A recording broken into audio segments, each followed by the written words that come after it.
We're going to do a quick intro video before the preview because I have to react to these Pochettino presser quotes that have the fan base in a frenzy. People are seething, people are scathing online over these quotes. I don't understand why. I think people are either just reacting angry because it's Pochettino talking again, or they're not completely understanding or comprehending what he said. But I'm going to react. But first of all, let me tell you what he said. Pochettino has warned Chelsea to be humble and think about their current reality, not the club's history and badge, or they could be in for a shock against Middlesbrough on Tuesday. Because it's Chelsea's history, or is it Chelsea in the last 6 months? We need to be very respectful and not underestimate any opponent. Even if Middlesbrough are in another division, we have to take it like it's the best team in the world. People can think Chelsea is Chelsea. No, we are in the middle of the table, not competing in the Champions League or the Europa League. That's our reality.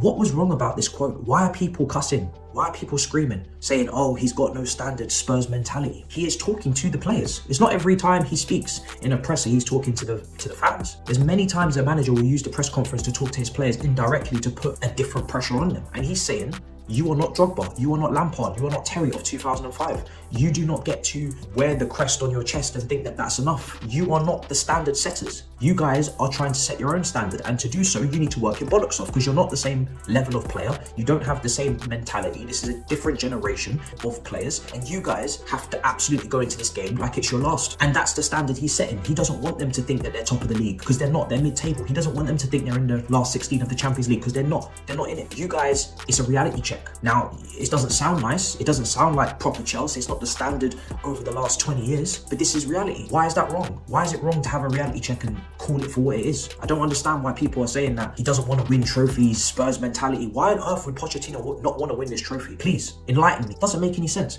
People just read Pochettino's quotes these days and they just get angry. I just see it all the time, just angry. Not trying to take in what he said, not trying to dig deeper into the meaning behind it, just always think he's chatting nonsense. We can criticize the tactics, the substitutions, the 11s, but please read, because this is bollocks. If you're not understanding this, then God help you. So I had to say that from the get-go, man, because it's just boring watching all the cussing for no reason. This is simple stuff to understand. Anyway, we move on with the video.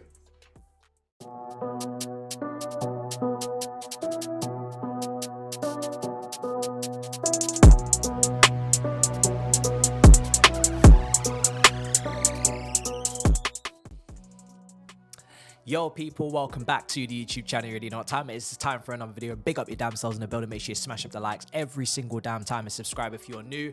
Middlesbrough versus Chelsea preview, Carabao Cup semi-final.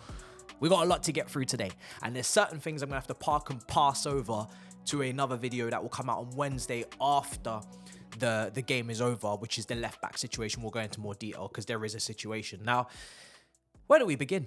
It's never a boring day following the mighty Chelsea. There's always problems on the horizon. And now, Christopher Nkunku, I ignored all of the alarm bells, the sirens, the warning notifications on man's phone for weather. I ignored it all because we was conflicted. We didn't know which way it was going to go. 50-50. Will it be the French journalist, Santi and Fabrice? Will it be, Osman? Will it be, who will tell the truth? Who will understand the information? Who will understand the situation? Where will Nkunku be in this match? Will he be available, like some said? Or will he be discombobulated on the sidelines? Will he be available in God knows when? There's no point me trying to sit here and say to you he'll be out for 2 to 3 weeks as it has been articulated, because that's what we heard with Carney Chukwuemeka. We've heard that with others, Chalobah. These guys have just extended their injury into the wilderness. We don't know where they are now. They frolic in the forest. So we may as well just, at this moment in time, just take a seat and just, as I am sitting, and just accept this for what it is. I've said it before and I'll say it again. There is no guarantee on selection. There's no guarantee on who will be available, who will be unavailable, who will be injured, who will be healthy, who will have a cold, who will need cowpole. We will never know. So there's no point trying to predict it. We just have to accept it and understand it. And I'm gonna take this into account, because the more I keep watching other teams, the less I see real full 90 minutes of proper performance from them. And it made me look back on our Preston win. Yes, we weren't great in the first half, but we did respond in the second and we did fix ourselves up. And it made me think to myself, do you know what? We are on a run. We are getting results. Now, do I want to get ahead of myself? Absolutely not, because, 5 out of the last 6, I believe, apart from Wolves, Manchester United had a similar run under Ten Hag a couple of months ago, and then it all just came crashing down and it wasn't sustainable. And, you know, the things that we are watching and we are pointing out in terms of build-up play or in terms of attacking third actions and finishing and things that we know that we're not really perfect at or nowhere near perfect at, that could catch up to us later down the line. So I'm not going to just pretend like it's not happening, but I am going to appreciate the fact that we are picking up results, we are winning games, and that hopefully that can continue. We are going through a period of matches where we should be winning. We should be collecting these wins. We have to collect these wins, and we've played pretty well against big teams previously earlier in the season. So if we can put that all together, then hopefully we can go somewhere. However, with the amount of injuries we keep accumulating, it's very difficult to see how we're going to build up real consistency for, you know, a long stretch when we keep picking up these random injuries. What is that down to? Some people will say Pochettino's training methods. I would say we pick up injuries regardless. Before Pochettino, we were picking up injuries, you know, under Tuchel. James and Chilwell both came, you know, the flying fullbacks fell, you know, literally at once. Kaboom, kabash. Both of them out for long-term injuries, and then our whole season capitulated and, you know, evaporated at once, really. That was our title charge done. Kante was mistreated, misused, you know, worn down. That wasn't under Poch. You know, we've had injury issues before. So, Hover, injury prone at this football club as well. So, who's to say what's going on? All I know is that at this point, I ain't a doctor. I've said it before. Don't know what's happening. The medics are paid to do their job. And hopefully they find out the solution and the situation. But all we can do as fans is just honestly just watch and weep. So it is what it is. Nkunku out for this game, won't be involved. And we move. We should be able to beat, you know, a team in the lower division without him regardless. But the same other injuries apply. The scroll bar is at the bottom of the screen if you wish to read in fine detail of how screwed we are on the fitness side of things. Carney Chukwuemeka back in some sort of training. Badia Chilwell showing signs of improvement. And a lot of others just out of action. So I won't bore you with that. It's the same as it is every preview. Now, Maatsen, I'm going to build and, you know, talk about this more in a video on Wednesday, like I said, with the left-back situation. His loan to Dortmund is finalising. It's looking like it's going to be for the rest of the season. It won't be 2 years or anything. It'll be until the rest of the season. Will be their option to buy, obligation to buy. We're going to find out the details in that deal. But, of course, Maatsen's not really been heavily used in this season, especially not at left-back. And he's clearly not in part of Pochettino's plans as he looks to bring more physicality and height to the team. Maatsen's not going to bring that. So I wish him all the best. And we will speak more in detail when that deal finalises and concludes. But I am not one of these people that want to hoard everyone. If we're not going to use them, if we're not going to showcase their talents, if we don't need them, which, you know, this manager doesn't feel like we really do need this guy, then let them play. Let Tammy go to Roma and flourish. Let Tomori go to AC Milan and flourish. Let Loftus-Cheek go to AC Milan and flourish. I love seeing the Cobham talents try out something overseas, especially when it's not directly impacting us in this league, and showcase what they're all about. And the same applies to Maatsen. So I wish him all the best in Dortmund when that deal gets done. And I think he's going to do very well. I think he really is. I think he's a very good player. Just needs the right guidance and the right coaching, and I think he'll be just fine. So yeah, it is what it is. Maatsen is one of those players where I would have loved for him to stay. I think, you know, he's more of an attacking threat than what we have on that side currently. But is he complete? Does he come without concern? Of course not. You know, he could have got done aerially. He could have got done physically, shoulder to shoulder. Argy-bargy, he could have got bullied in that position. Technically, no problem. Going forward, no problem, in my opinion, from what I know. Defensively, we just didn't know. We never got to see. So we was probably going to have to go and maybe in the future go and get someone else in this position. So it is what it is. It feels similar to Billy Gilmore, where he was also quite petite, quite small, quite fragile. Too many managers, too many coaches. They were never going to use him. Too cool for that reason. So I ain't going to fight a losing battle at this point. He's going. He was on my, to-do list for... pause. He was on the to-do list for the video at the start of the window saying, yeah, if you're not going to use him, then, you know, cash in or keep him moving. Now, Pochettino in the quotes before the game was talking about striker positions and options, and he was basically calming it down on the striker position, saying we're not going to rush, we're not going to desperately go out there chasing for a striker. We don't necessarily desperately need one. We know Pochettino really likes Armando Broja. We really do know that. That was clear in the summer with the quotes. He really thinks he's got a high ceiling and a lot of potential. I also feel that he did have that prior before the injury, because he had that burst of pace. We saw that yard of pace that he was able to pull out of nowhere and trailblaze past players against Brentford away. We saw the finish against Wolves. We saw little signs that there is something potentially there, little green shoots in the soil. But I have to say that injury looks to have set him back. He doesn't look particularly, flexy right now. He doesn't look particularly fluid. He looks very quicksandy. He looks very stagnant. He looks very stationary at times. He doesn't look so fine-tuned for a Cobham talent. He looks quite rough and raw. And so it's a trade-off, isn't it? This market for strikers is horrendous. We know that. We tried to find one in the striker video if you haven't seen it already. There are some strikers lurking around, but they are risks. People want Osimhen. That is a potential summer move. We know he's, responding to tweets. Didier Drogba, Mikel is in his ear. Am I particularly confident? No, purely because I don't know where we're going to finish in the league, what is going to be the outcome of our season. If we finish in mid-table with no European football, with our wage cap, do I expect him to pick us? No. If he does, then wow, what a guy. He loves Chelsea to pieces. But I'm not going to hang my hopes on one of the most sought-after strikers coming to our football club when we're in probably the worst position in the last 20 years of our 30 years of our history. So for me, I would have liked a striker. He's saying we don't need one. He's taking a gamble. He's taking a risk on Broja. He's believing in him. He's saying that also you need to, put the work in, fix up, make sure that you show that I've put my belief in the right place.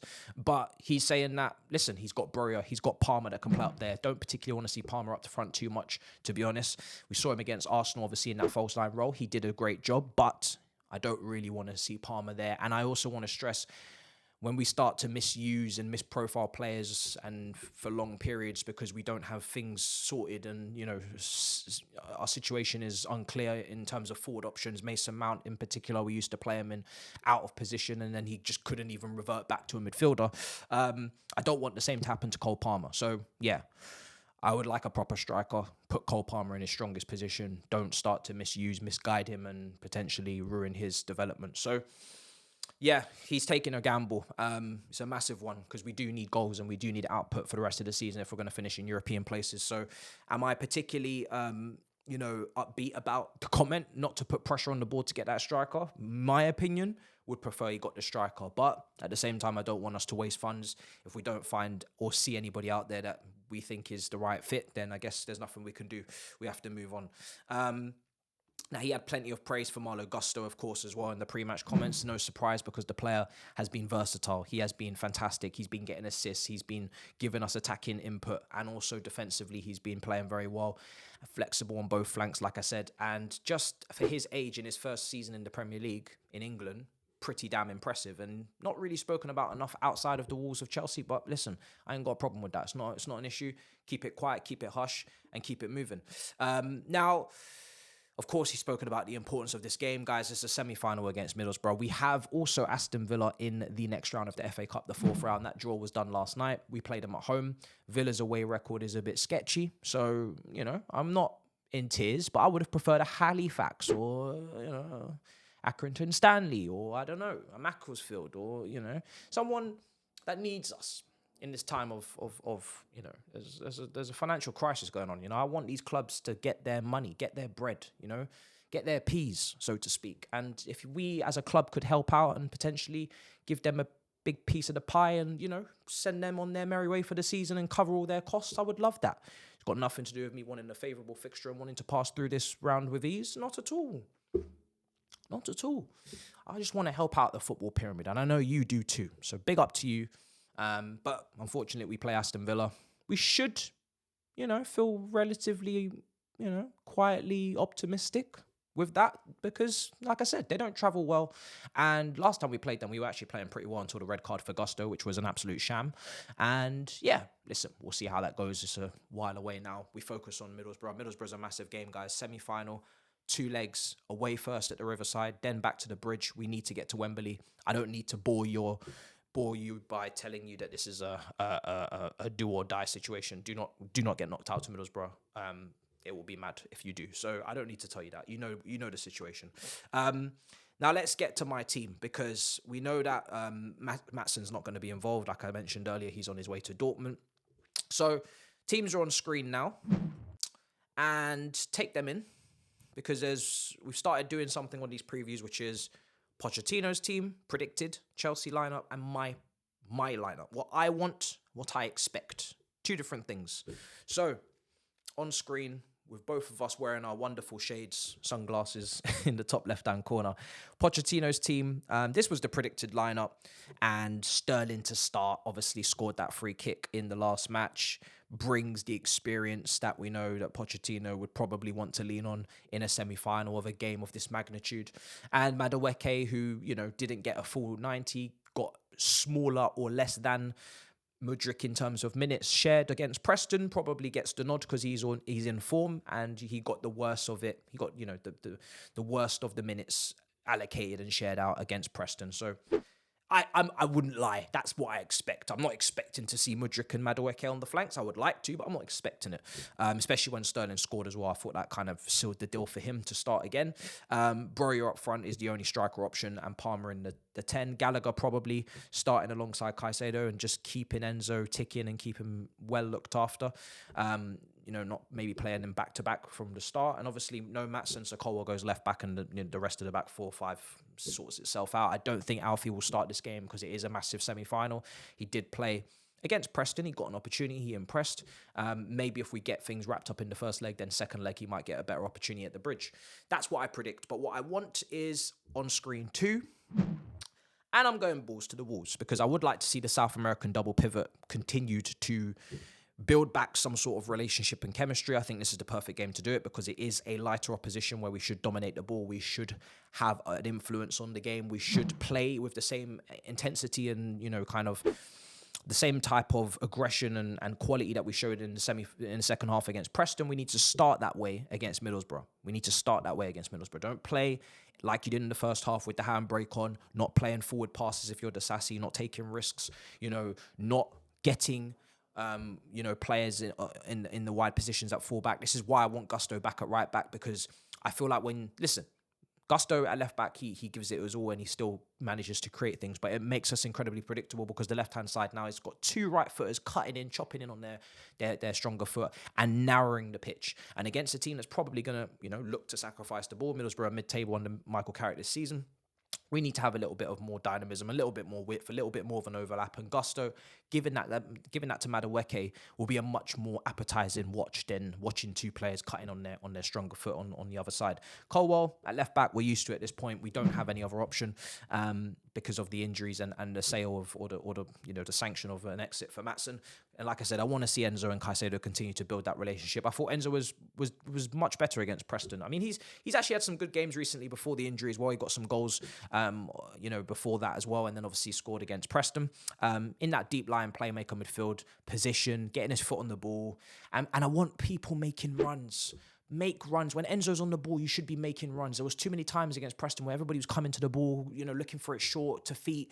Make runs. Show a bit of versatility, so this guy can use his passing range to play the ball in behind. I saw some of the passes he was able to play last season under Potter, even under Lampard. This guy was able to, outside the right boot, whip it around the corner, float balls over the top. We saw what he did for Palmer as well in that Preston game. You guys are not maximising the coach, and also, but when he plays in the 10, and also the team, when they're out there, they're not maximising Enzo's passing range by just standing there like, some sort of, I don't know, they're standing all stationary and all like as if they're playing musical statues, bruv.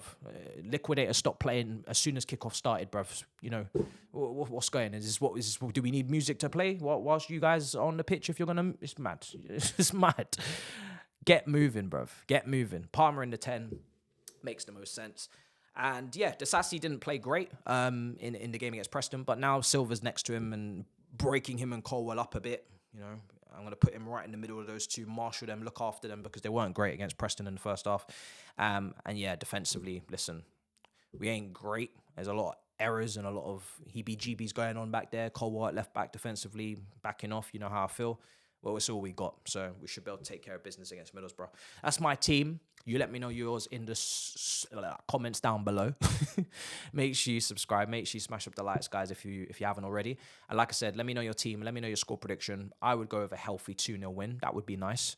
And there's plenty more to discuss. Of course, when we get through this game, I'm sure the transfer window will continue to start kicking on and start to show some signs of revival. But we'll get there when we get there. The left-back talk will start soon. And yeah, not more else to say, apart from big up your damn selves. Make sure you're here for the watch-along. In a bit, people. Peace.